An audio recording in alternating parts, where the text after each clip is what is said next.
Está conosco o embaixador do Brasil no Irã, Eduardo Gradiloni. A gente vai falar sobre os ataques do Irã contra Israel, sobre a expectativa de uma retaliação israelense, os esforços mundiais para que não haja uma escalada na violência e, claro, sobre a situação dos brasileiros na região. Embaixador, bom dia para o senhor, obrigado pela participação aqui na Band News FM. Bom dia, é um prazer estar com vocês, com seus espectadores e seus ouvintes. Começando então pelos brasileiros, há algum tipo de alerta emitido à população brasileira que vive no Irã? Não são poucos, né? E a expectativa de que possa haver a retirada dessa população no caso de uma escalada, embaixador? Olha, nós temos que nos preparar para tudo, principalmente porque as coisas estão mudando a cada hora e nunca se sabe o que é preciso fazer. Mas a embaixada tem que ter um plano de evacuação pronto e, no caso da nossa embaixada, nós temos o Ardido de Defesa, com a nossa atitância, que é o responsável por isso. Então, não só os planos de eventual evacuação foram atualizados, como foi criado um chat WhatsApp que congrega todos os brasileiros que estão aqui no Irã. E conforme os acontecimentos intranquilizam as pessoas, mais acessam esse chat, fazendo perguntas e também atualizando seus dados ou acrescentando mais nomes. Então, nós estamos todos prontos para qualquer tipo de possibilidade e o que foi muito positivo, o nosso Ardido de Defesa teve um briefing ontem com a Guarda Revolucionária e justamente para pedir apoio, no caso de termos que evacuar brasileiros, e recebemos todas as garantias, assegurando que o Brasil é um parceiro de 120 anos de relações diplomáticas, que sempre tivemos um relacionamento cordial e, se for necessário alguma ajuda e providência, que podemos contar com ela. Hoje são quantos brasileiros no Irã, embaixador? Bom, nós estamos trabalhando com um número entre 150 e 180, porque nós temos aqueles que são, digamos, os brasileiros efetivamente residentes aqui, que votam nas eleições, etc. Mas quando você tem que programar uma evacuação, você tem que contar a família, né? A mulher, os filhos, etc., que nem sempre são da mesma nacionalidade. Então, nós estamos trabalhando com um número de mais ou menos 150 brasileiros. Agora, muito poucos manifestaram o desejo de voltar para o Brasil. Quer dizer, preferem aguardar os acontecimentos e eu acho que só no caso de algo muito sério vão decidir por pedir repatriação. E aí, com base nesse número, porque hoje os aeroportos estão abertos, os voos estão funcionando.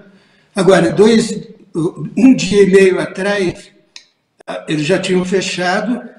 As coisas estão mudando tão rapidamente a cada hora que nunca se sabe o que pode acontecer.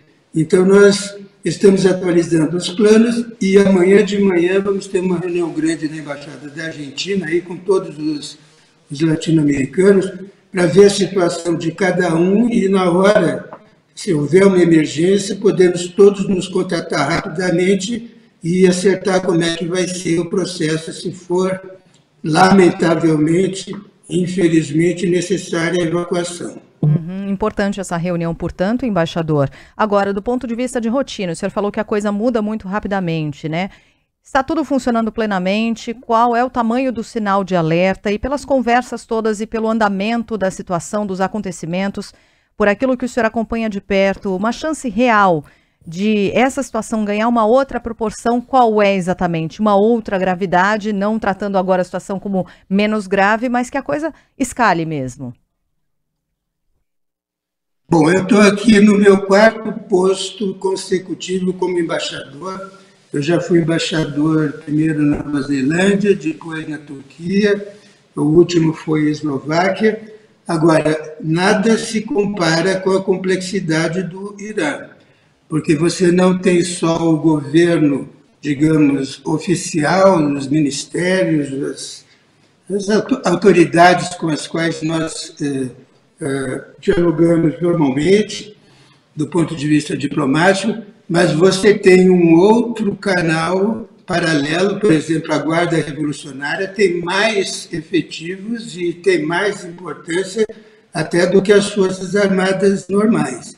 Aí você tem uma outra estrutura religiosa, com todas as suas ramificações, e aí tem uma outra de segurança que permeia tudo, de modo que você imagina a dificuldade que é para o embaixador ter que acompanhar e avaliar e ter informações de todos esses canais diferentes.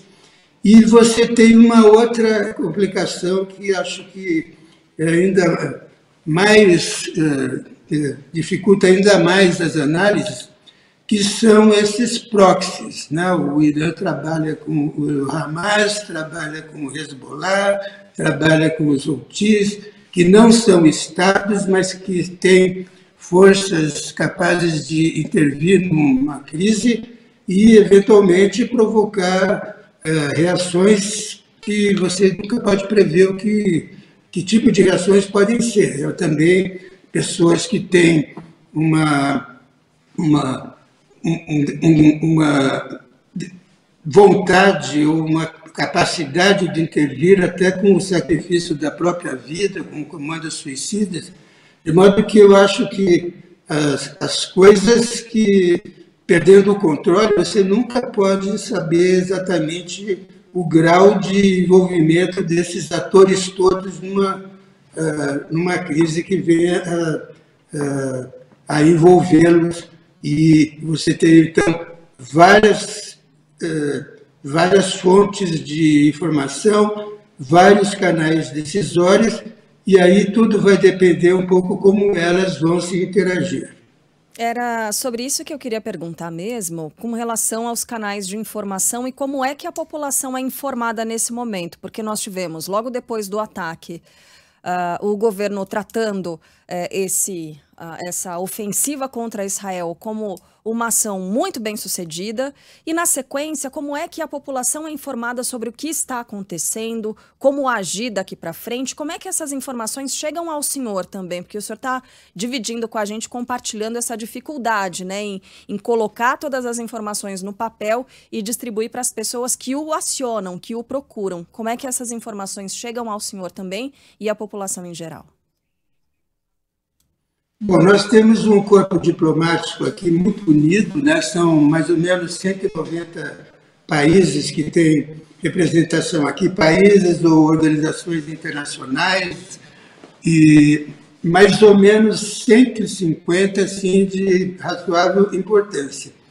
E nós nos encontramos frequentemente e trocamos informações, e é muito importante para nós ouvir os nossos colegas. O nosso grupo ibero-americano, por exemplo, é muito unido e nós frequentemente estamos com reuniões com eles. Então, esse é um canal de informação. Aí você tem os contatos que nós temos, né? Nós acabamos de celebrar 120 anos de relações diplomáticas. O Brasil tem um comércio com o Irã de bilhões. Nós tivemos agora, no mês passado, um recorde de turistas iranianos que vão ao Brasil e são uma fonte de divisas importante. Nós temos uma simpatia deles, que é uma coisa também muito importante. Nós somos muito privilegiados. O Brasil, então, tem uma posição mais ou menos tranquila em relação a outros, claro, nem se compara o grau de dificuldade do meu colega alemão, do meu colega suíço, do meu colega britânico, do meu colega francês.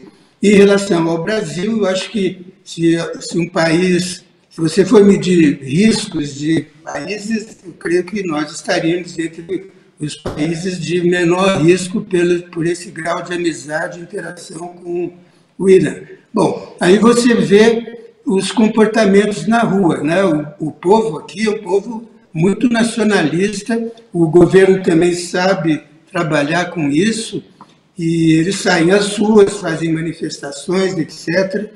E realmente, depois do ataque do Irã com os drones e mísseis, houve uma espécie de uma euforia, mas o governo, a chancelaria daqui, o Ministério das Relações Exteriores daqui, convocou o corpo diplomático e fez um briefing, o ministro das Relações Exteriores, muito moderado, assinalando que tinha sido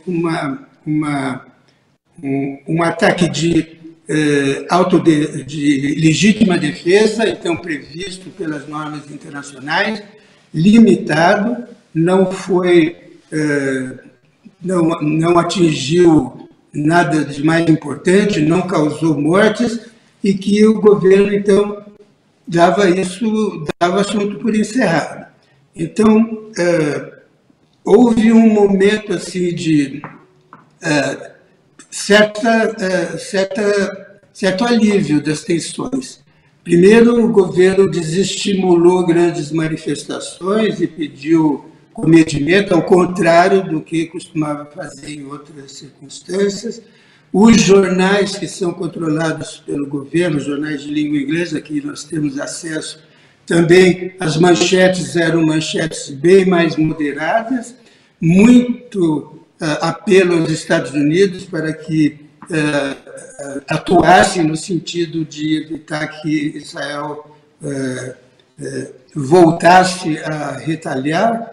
E então houve momentos assim de tranquilidade, os voos retornaram, o aeroporto começou a funcionar de novo. Aqui a última notícia de que Israel então está preparando uma retaliação contra o Irã.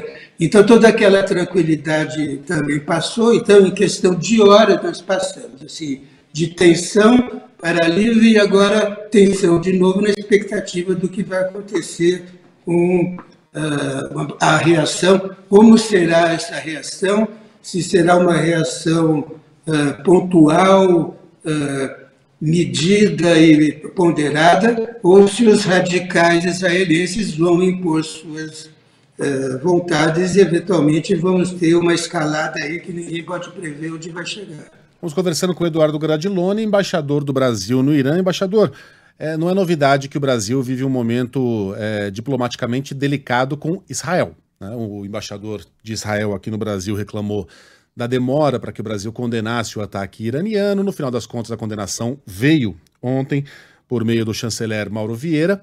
Talvez uma condenação a contragosto, né? Sem tanta convicção, mas veio.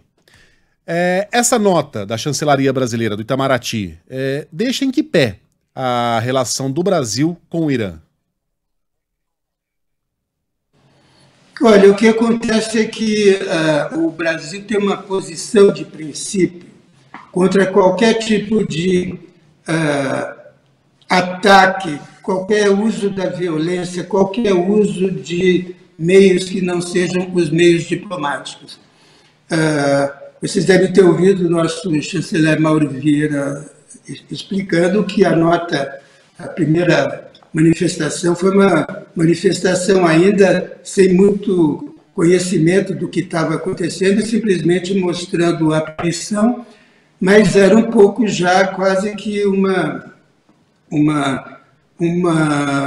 manifestação que talvez não tenha deixado claro, porque é tão óbvio para nós em todas as manifestações que tudo que sai fora do diplomático, tudo que sai fora das Nações Unidas, toda a intervenção armada não autorizada pelo Conselho de Segurança da ONU é condenada por nós. Isso é quase que um mantra, né, da retórica brasileira em relação a qualquer caso. Então, isso vale também para o Irã. Evidentemente, já estava embutida na nossa declaração, mesmo que, claro, eu compreendo a posição do embaixador de Israel, ele gostaria de uma coisa muito mais veemente, mas o Brasil também quer se manter em uma posição de poder também influir, poder interagir com as partes e tentar sempre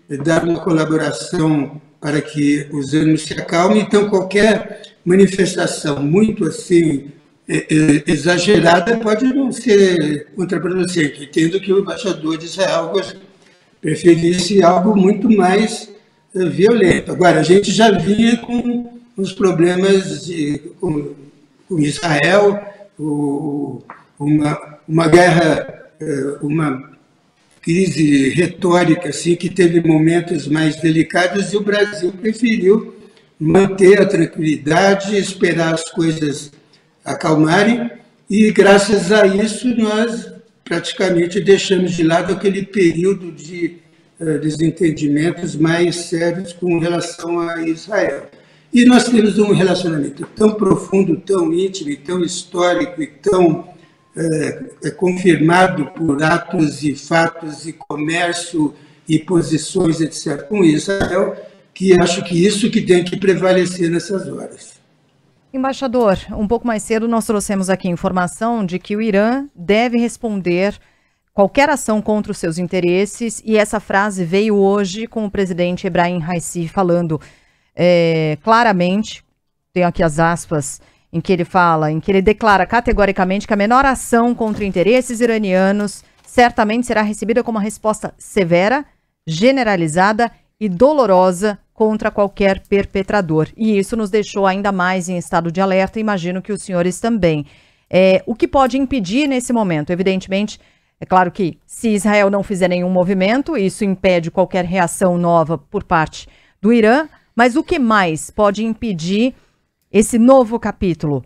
Conversas, o campo diplomático ainda resolve, outros países que têm papéis importantes, Estados Unidos, China, por exemplo, o que o senhor analisa a respeito disso? Tudo isso junto, porque eu acho que temos que combinar todos os esforços. Eu realmente ontem, também dando entrevistas, eu tinha salientado que esse briefing, essa declaração da chancelaria iraniana, do governo iraniano, que eles davam o caso por encerrado. No momento, então, que foi um ataque muito limitado, há inclusive versões de que esse ataque foi deliberadamente calculado para não ter maiores reações e impedir uma reação violenta por parte de Israel. Isso abriu uma chance de paz, uma chance de diálogo.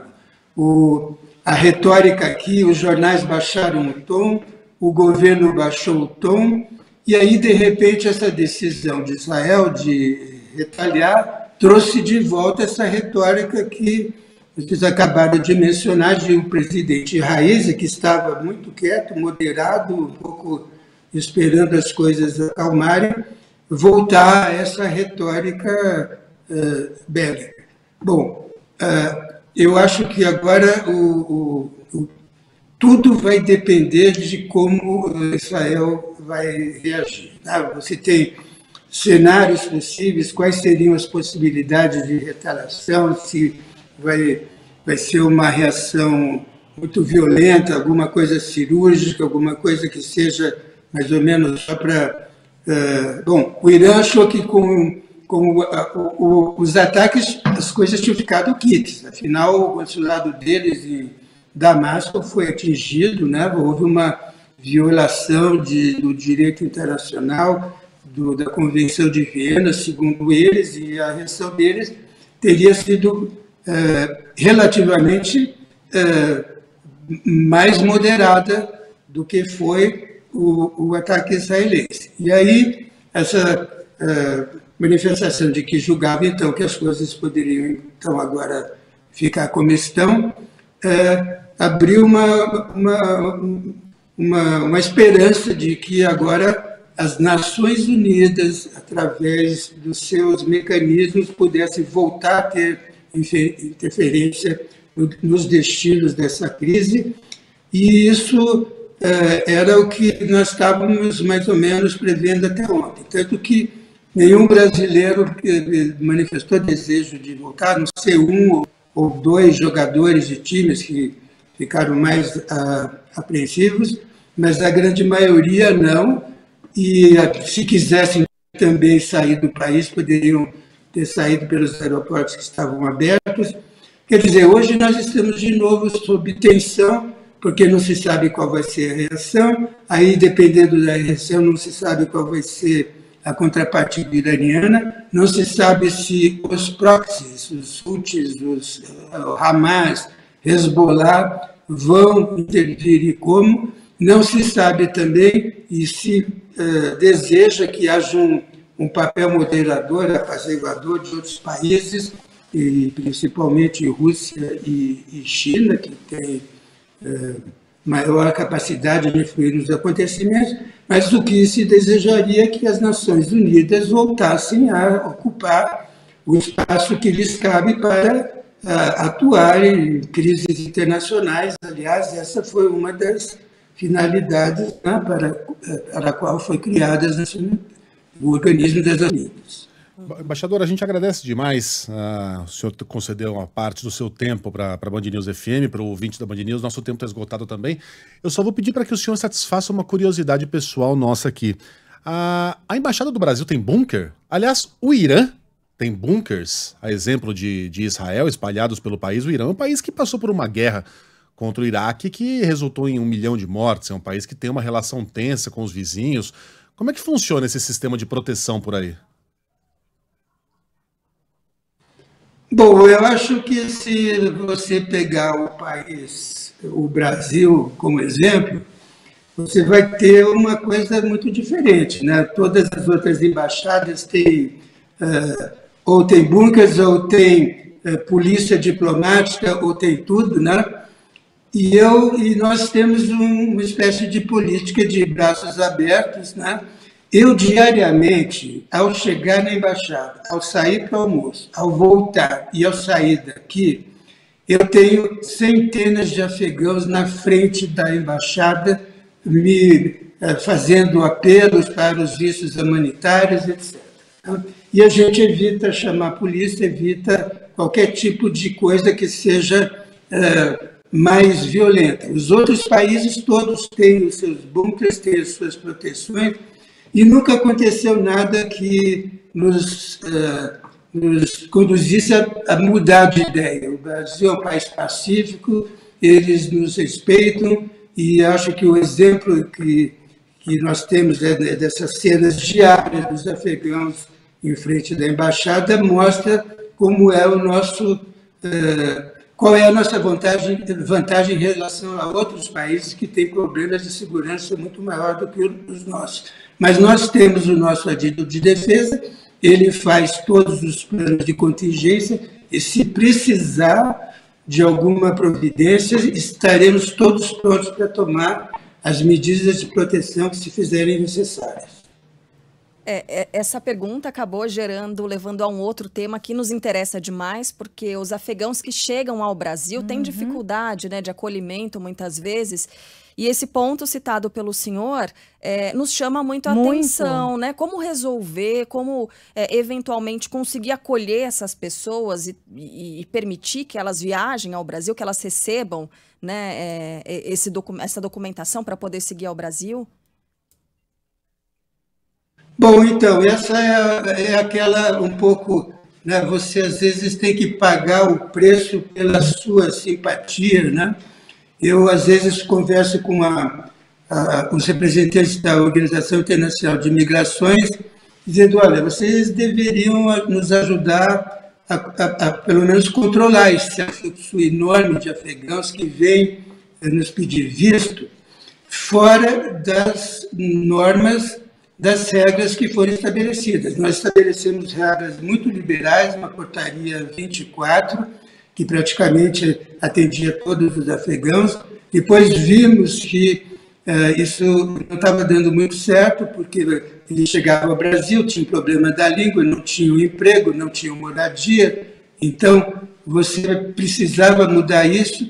E desde outubro do ano passado, nós substituímos então a portaria 24 pela portaria 42, que estabelece que, a partir de então, os afegãos eles precisam pleitear vistos através de uma instituição humanitária que garanta isso e evite que fiquem alojados em Guarulhos sem condições mínimas de vida digna. Bom, esses afegãos, eles não se conformam com isso porque eles acham que o Brasil pode aceitar pedidos de visto a qualquer momento. E essas pessoas a quem eu recorro dos órgãos internacionais me pedem, por favor, embaixador, todos adoram o Brasil, o sonho das afegãs irem ao Brasil. Quer dizer, no fundo, nós somos penalizados por essa política, sim, liberal, mas é assim que nós somos, eu acho que é assim que queremos ser. E o que estamos fazendo agora é o seguinte, tentando convencê-los de que nós estamos agora processando ainda centenas de pedidos de visto que não foram processados, além dos já de milhares que já foram, e os afegãos já estão no Brasil, e esse assunto, com relação a eles, está encerrado. Mas nós ainda temos algumas centenas, e estamos tentando convencê-los que estes é que são atendidos agora, e os próximos pleitos serão feitos quando o governo brasileiro regulamentar essa portaria 42 e fizer o credenciamento das instituições humanitárias em condições de atuar como intermediários dos pedidos de visto humanitário para afegãos. Essa aqui é a situação no momento. Hoje tivemos uma reunião justamente para tentar divulgar isso por WhatsApp, pelo site da Embaixada, pelas mensagens que temos na frente dos portões, mas é duro, pela primeira vez eu acho que o Brasil está vendo que está trabalhando com uma nacionalidade muito peculiar. Nós estamos acostumados a acolher haitianos, venezuelanos, pessoas assim com uma cultura mais parecida com a nossa. Não com uma cultura tão diferente e tão sofrida e tão persistente em querer o visto. Então, é um desafio muito grande e esse talvez seja o meu maior desafio como embaixador aqui do Brasil no Irã. Agora tem esse outro, porque é um conflito seríssimo, né, que pode desencadear em algo muito mais sério, mas é para vocês também verem que a vida diplomática não é tão assim agradável como alguns pensam, né? E pelo contrário, nós estamos sujeitos a muitas tensões, as famílias, os riscos, e nós temos que estar sempre informados para poder justamente atuar num caso de necessidade. E que trabalho, e sobretudo nesse momento. Embaixador do Brasil no Irã, Eduardo Gradiloni, muitíssimo obrigada pela entrevista, por conversar conosco. Bom trabalho para o senhor e até uma próxima. Muito obrigado e eu saúdo a todos os espectadores de vocês. Eu sou um fã do programa, seu, do Megali e de todos mais. Então, minhas recomendações a todos aí. Muito obrigada, embaixador. Obrigada e um bom dia, bom trabalho. Obrigado para vocês também. Obrigada. E amanhã com reunião importante entre os embaixadores. Fiquei surpresa. E olha, a entrevista é assim mesmo, gente. Às vezes a gente vê na estrada, lá a gente vê uma trilha, que, né, tá atraente, a gente entra lá para ver no que dá. Não, e é um assunto super importante esse dos afegãos em São Paulo que chegam aqui, né? E são centenas, imagina a realidade, chegam ali na porta da embaixada. Já estão na condição de refugiados no Irã e aí tentando virem ao Brasil. O embaixador está conosco aí. Embaixador, um abraço para o senhor. Até a próxima. Embaixador, até. Dispensado. E, ó,